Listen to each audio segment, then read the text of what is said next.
राम राम सा शीर्ष नेतृत्व परम सम्मानीय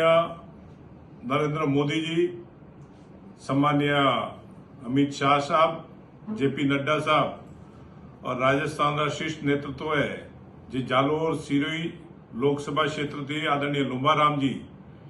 ने सांसद प्रत्याशी घोषित किया। मैं लुंबाराम जी ने खूब खूब शुभकामना दूं और शीर्ष नेतृत्व ने भी बहुत बहुत तहे दिल थी धन्यवाद दूं कि आपे एक जमीन थी जुड़ीडो कार्यकर्ता जो वर्षों तक भारतीय जनता पार्टी ने सींची और भारतीय जनता पार्टी के प्रति वफादार रही और भारतीय जनता पार्टी के हाथे काम कर्यो, भारतीय जनता पार्टी ने ऊंचाई और शीर्ष पर लई जवानो जो कार्य कर्यो एवा कार्यकर्ता ने आपे टिकट दी। मैं पूर्ण जालोर सिरोही जनता के तरफ विश्वास दिलाऊं भारतीय जनता पार्टी भारी मतों से जीती और आदरणीय लुंबाराम जी